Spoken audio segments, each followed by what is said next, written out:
Apakah kalian tahu mengenai kondisi dunia global pada saat ini?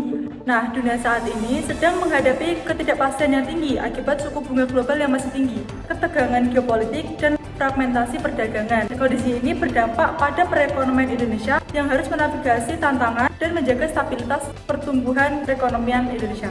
Membahas tentang perekonomian Indonesia, di awal tahun 2025 ekonomi Indonesia mencapai 4,87%. Sedangkan angka ini sedikit lebih rendah dibandingkan kuartal sebelumnya yang mencapai 5,02%. Penurunan ini terjadi karena ekspor yang menurun, terutama pada permintaan luar negeri yang semakin melemah. Namun kabar baiknya, biaya masyarakat dan investasi ini sudah cukup kuat untuk menjadikan ekonomi Indonesia menjadi semakin baik dan lebih kuat. Indonesia pada bulan April tahun 2025 mencapai 1,17% secara bulanan.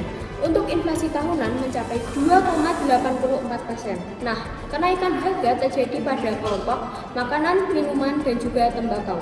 Pada saat ini, Bank Indonesia menjaga suku bunga pada level 5,75% untuk memastikan inflasi tetap dalam target dan mendukung pertumbuhan ekonomi di Indonesia.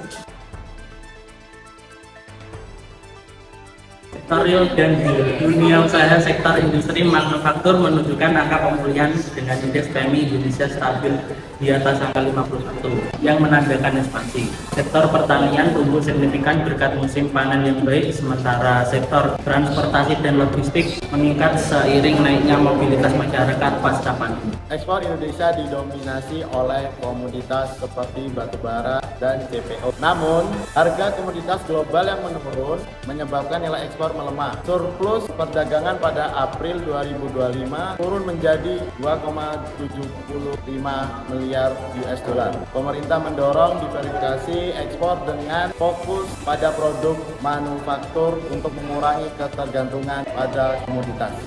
Ini, investasi asing terus masuk ke sektor hilirisasi, terutama nikel dan baterai kendaraan listrik, dan juga proyek besar seperti pabrik EV dan smelter mendominasi penanaman modal asing atau PMA. Investor melihat stabilitas politik dan ekonomi Indonesia sebagai keunggulan di tengah ketidakpastian global. Pemerintah menjalankan anggaran secara berhati-hati dengan berfokus pada pembiayaan program makan siang gratis, infrastruktur, dan subsidi energi.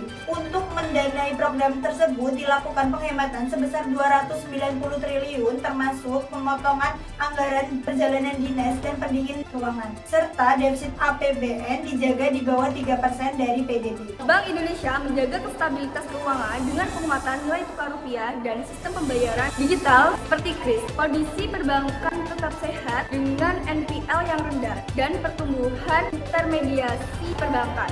Suku bunga yang tinggi menahan kredit konsumsi, namun kredit untuk UMKM terus didorong. Indonesia menghadapi tantangan besar seperti penurunan harga komoditas global, ketegangan dagang antara Amerika Serikat dan Tiongkok, serta ruang fiskal yang terbatas akibat beban subsidi.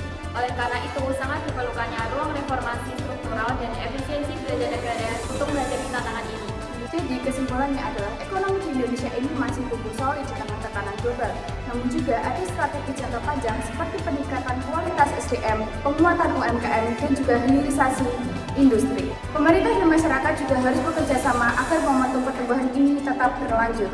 Sebagai penutup, kita masing-masing punya peran dalam mendukung stabilitas dan pertumbuhan ekonomi di Indonesia, mulai dari menjaga konsumsi yang bijak, mendukung produk dalam negeri, hingga memahami ekonomi makro yang mempengaruhi kehidupan sehari-hari. Edukasi ekonomi adalah fondasi untuk membentuk masyarakat yang tangguh dan adaptif terhadap perubahan.